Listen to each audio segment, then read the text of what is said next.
caman kalama ko in na salamu alaikum ne ba somɔgɔw bɛ di stress t'u la tari baasi t'i la baasi foyi tɛ ɲa ko tɔgɔ fɔ man di ye ayi nka ko i kɔni i bɛnna ni dɔ ye u y'a lajɛ ka gel bere bi i kunna ka bere da i kunna donc o k'a ma bɛn i ma gel bɛ ka feere u bɛ ka gel feere avant sanni nin cɛ il y a juste 2 semaines 2 semaines dɔrɔn o y'a sɔrɔ corona ma se Mali la foyi tiɲɛ don ne fɔlɔ de commencera fɔlɔ ka mɔgɔw alarmer n ko ko in bɛ ka taga ni vitesse min il faut que mɔgɔw ka commencer ka provision kɛ u ka so ne ye gel proposé mɔgɔw ye et o tuma o y'a sɔrɔ gel en gros kun ye 1250 je répète bien c'est à dire que en gros 1250 Allahu akbar donc o ye fitininin de o ye kumaba in yɛrɛ de kumaba in o kun ye Bactigel 350 millilitres in o tun ye o de 1250 mais o kun ye en gros ye n'i b'a ta en gros la mais détail la o tun ye 2000 ni i ni mɔgɔ ɲuman kun bɛnna o kun b'a d'i ma 350 o kun ye détail ye mais en gros 250 o bɛ se ka kɛ cogo di en gros kun bɛ bɛn o de ma o de ma ne de bɛ k'a f'i ye il y a juste 2 à 3 semaines ne b'a ta o la n y'a proposé mɔgɔw ye mɔgɔw commencera ka don a la donc o y'a sɔrɔ hali Mali ko kuma an m'a sigi ne k'a fɔ k'hali coronavirus bɛ don Mali kɔnɔ o y'a sɔrɔ a tɛ bɛɛ kunkolo la a tɛ bɛɛ kunkolo la mɔgɔw dɔw tun t'a dɔn yɛrɛ mais mɔgɔ minnu bɛ information su olu tun b'a dɔn minnu k'u tɛ hali fɛn kɔnɔna la olu t'a dɔn min tun don donc an commencera k'a feere ten ne ni n kɔrɔkɛ commencera k'a feere ten et du jour au lendemain ne bɛ bɔ min kalama dɔrɔn a nana exploser ni nana exploser tan il y a moins de 10 jours il y a moins de 10 jours de u ye nin daminɛ et aujourd'hui dɔw bɛ ka carton feere 24 de bɛ carton kɔnɔ a bɛ dépend marque de la a bɛ dépend i bɛ marque min san marque min ka di mɔgɔw ye kosɛbɛ o ye marque 2 de parce que n bɛna fɛn dɔ fana fɔ jamanadenw ye il faut que mɔgɔw fana ko o jateminɛ kɛ gel ko la mɔgɔw bɛ gel san u kun fɛ u tɛ kalani kɛ n t'a dɔn parce que mɔgɔw ma kalan wa min de don wa mɔgɔw t'a ɲɛdɔn mɔgɔw ma informer wa min de don je ne sais pas problème ye min ye an tɛ ka bactérie kɛlɛ an bɛ ka virus de kɛlɛ kosɛbɛ mɔgɔw bɛ ka gel san hali ne ɲɛ b'a la u bɛ ka parfum feere adamadenw ma mɔgɔw bɛ ka lobileya wa lobikuwa min san n tɛ fɛn in tɔgɔ dɔn mɔgɔw bɛ k'o san k'o ye antibactérien n bɛ yɛlɛ de mɔgɔ bɛ se ka lobileya san cogo jumɛn an parfum ni bɛ san de mɔgɔw b'a san k'a di u ka denmisɛnninw ma k'a bila u ka sakiniw kɔnɔ ka taga kɔrɔ bien n'u bɔra dusi la dɔrɔn i b'a k'i ka denmisɛnnin na ten ka a kasani tigɛ ka tɛmɛ donc o b'a jira k'a nasugu bɛɛ bɛ ka feere u bɛ k'a bɛɛ ɲagami a nasugu bɛɛ a ɲagaminen de bɛ sur le marché c'est encore grave non ça c'est très alors grave que n'i b'a san i b'a lajɛ a sanfɛ de antivirus bɛ min kan antivirus antibactérien o bɛ min kan min yɛrɛ ka gɛlɛn parce que coronavirus ye virus de o bactérie tɛ o kosɛbɛ o de kan ka san antivirus ninnu de kan ka san mais sisan tellement que mɔgɔ alarmelen don oui mais ne ba i b'o dɔn cogo jumɛn ko nin i b'o dɔn cogo jumɛn o sɛbɛnnen b'a kan o a sɛbɛnnen cogo jumɛn sɛbɛnnen bɛ Pharmaderm kan a sɛbɛnnen don Bactigel kan a sɛbɛnnen don Sivoderm kan marque damadamaniw bɛ yen nɔ a sɛbɛnnen bɔ olu kan marque dɔw bɛ bɔ Faransi fana a sɛbɛnnen bɔ olu kan anti-vax hali anti-champignon b'a la a dɔw bɛ yen nɔ le tout c'est beaucoup en un quoi olu fana bɛ yen olu fana bɛ exister donc ne b'a fɔ mɔgɔw ɲɛna n'u bɛ sanni fana kɛ k'o fana kalan a fɛ quoi u kana kɛ a fɔra dɔrɔn nin ye gel ye dɔrɔn bɛ nin san non u k'a kalan min ye virus ye an b'o tile de la o de ka gɛlɛn bi an b'o de san o de ka gɛlɛn donc o b'a yira e ka baara kun do e kun b'a feere i b'a ɲɛ dɔn kojugu oui parce que a tɔgɔ n'i bɛ faso fɛ i bɛ fɛn dɔ natɔ yɔrɔ janw wallahi n'i b'i ka jamanadenw fɛ n'i bɛ fɛ o bɛɛ ka kɛ kelen i bɛ fɛn dɔ natɔ yɔrɔ jan ne ye fɛn in natɔ yɔrɔ jan ka don a la mais ne bɛ bɔ min kalama dɔrɔn maliyɛn bɛɛ nana don a la kosɛbɛ wallahi bɛɛ donna na maliyɛn bɛɛ nana don a la donc moi je dis c'est pas grave ni l'essentiel est que tout le monde soit protégé vraiment mais ne ɲɔgɔnna commerçant jugu minnu bɛ yen si je peux me le permettre kasron dɔgɔyali mais franchement u bɛ nin kan bi quoi. Cogo jumɛn? Carton kelen Pharmadem carton kɔnɔ 24 de b'a kɔnɔ. Den joli? Sivoderm carton 24. 24 de bɛ carton kɔnɔ. Sivoderm kɔnɔ bi saba ani wɔɔrɔ de b'o kɔnɔ. Donc bi saba ni wɔɔrɔ de bɛ bɔ Sivoderm kɔnɔ. Bi naani 24 bɛ bɔ Pharmaderm kɔnɔ. Bi sugu la bi o carton kelen bɛ k'a feere 75,000. Subhanallah, la ilaha illallah akbar. Wa bi saba ani joli? 75,000 hali kunu ne carton bi saba de san a la. Mais est-ce que olu ye silamɛ ye? Ne fa malien tɛ silamɛ o. N wolola silamɛ du kɔnɔ. Mais i jɔ ta ne ba e ka segin kuma in kan a tun bɛ feere joli? A tun bɛ feere 250 en gros. Kɛmɛ joli? 250 en gros. 250? 50 en gros. Bi o ye den kelen kelen dɛ. N'i y'a kelen kelen ta. O ye 250 o tun ye fɔlɔ ye. O tun ye il y a 3 semaines de. D'accord. Moins d'un mois. Donc bi o de nana kɛ sisan a den kelen kelen 1,700 1,600. Ni bɛnna n'a da nɔgɔma ye. O ye 1,500 ye. O y'a ye ni min bɛ k'a détail feere minnu bɛ k'a en gros feere mɔgɔw ma olu b'a feere de 1,300 1,200. O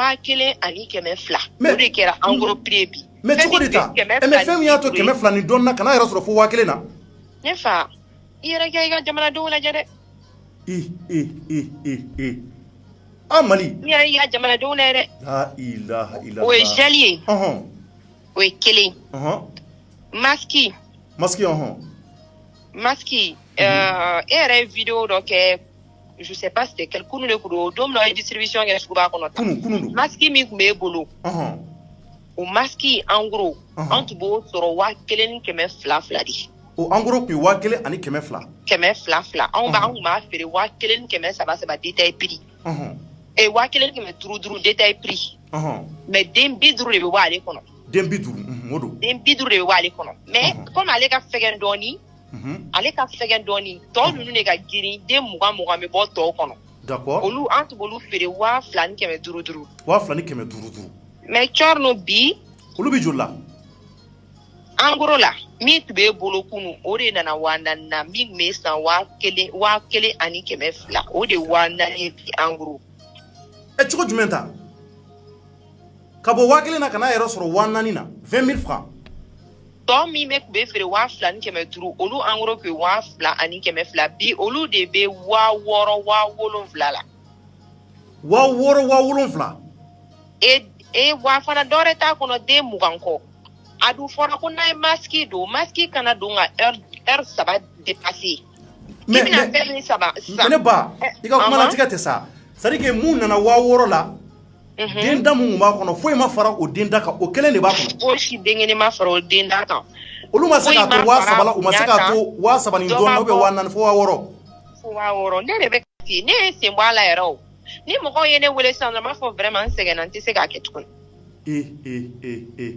Parce que n'i ma sabali dɔrɔn mɔgɔw b'e de kɛ mɔgɔ jugu ye mɔgɔw b'e kɛ k'e feere jugu ka di ye. Tiɲɛ don walahi. Mais joli nɔ ye nin ye komi e b'a domaine kɔnɔ. Mais on n'a pas d'état. Donc ɲɛmɔgɔ de b'u jɔ jɔyɔrɔ la. État de t'an bolo sinon Côte d'Ivoire y'a ta bɔ bɛɛ ɲɛna o. O kɛra. Olu y'u ka liste bɔ bɛɛ ɲɛna. O kɛra. U ye prix fɔ a bɛɛ la hali kunu n ye n ba wele k'a ɲininka. N ko mama gel b'aw fɛ yen joli halisa ko 1,500 kɛ. Ko 1,500 ko c'est à dire ko foyi ma fara kan. Foyi ma fara k'olu fɛ u ka essayer k'a lajɛ État de b'olu fɛ yen. La ilaha illallah. N'olu y'a essayer min bɛ d'olu kan olu b'o dɔn. An ka mɔgɔw de b'a f'u da la dɔrɔn mais foyi tɛ yen foyi t'a kɔfɛ. A tɛ tɛmɛ nin kan mais kuma jumɛn b'e bolo ka ɲɛsin an ka ɲɛmaa minnu jɔlen don nin ko in kɔnɔna na. Ne bɛ min dɔrɔn fɔ adamadenw ɲɛna c'est que bana in mɔgɔw bɛ k'a minimiser an kana bana in kɛ wari sɔrɔ da ye a ma fɔ ko mɔgɔ ka n'i dahirimɛ ɲini o mais i k'i dahirimɛ ɲini ni fɛn fana ye hɔrɔnya sira kan ladiriya sira kan. O ye tiɲɛ k'a sɔrɔ i ma dan sago. Silamɛya ye min fɔ commerce la kɛ an k'o sira tagama bɛɛ ye wallahi ni war kelengene na bina balaw de la simalima parce que ami ga nyon tonyo ala kan gishi fantan dugu de mali ni bana metan vitesse mi ate fantanto ate famato an kan a to ni fɛn minnu bɛ an latana an kan olu da nɔgɔya di bɛɛ fantan fama bɛɛ bɛ se ka dɔ sɔrɔ kosɛbɛ bɛɛ bɛ se k'i den protéger k'i fa protéger k'i ba protéger k'i yɛrɛ mais ni yɛrɛ kɛra est ce que fantanw bɛ se ka nin san bilen wa waritigiw dɔrɔn de bɛ se ka nin san bi k'a sɔrɔ an ka jamana de ye fantan jamana ye fantanw y'u sen bɔ a la fantanw yɛrɛ t'a dɔn hali masigi kan ka don bilen a ja bana b'an da tiɲɛ o subhanallah nin bɛ se ka kɛ cogo di an tun bɛ fantan dugu de la d'accord ni état de bɛ wuli ka don sugu kɔnɔ et cɔrɔ n ɲinɛna ka yɔrɔ dɔ fana fɔ o fara kan mɔgɔw apparemment tellement que ne yɛrɛ kɔnɔ gana ne mɛnna de quoi n bɛ ka ko in ɲɛɲini mun kama mun ni nin kɛra mun de kama en une semaine dɔrɔn ni problème sugu nana kɛ mun na bɛ prix flambera tan wallahi il paraît que douaniers fana de bɛ an ka ɲɛmɔgɔw n'u tulo b'an na u ka taga frontières la ka taga douaniers fana kama kosɛbɛ o ye tiɲɛ ye douaniers bɛ ka u jɔ maintenant parce que u b'a dɔn ko gel bɛ ka san ko carton kelen o carton kelen u bɛ ka 2,500 de minɛ mɔgɔw la et wari tɛ taa kɛsu kɔnɔ wari bɛ t'u poche de kɔnɔ kosɛbɛ donc peut-être o fana bɛɛ bɛ ka na ni gɛlɛya in ye sugu kɔnɔ o ye tiɲɛ ye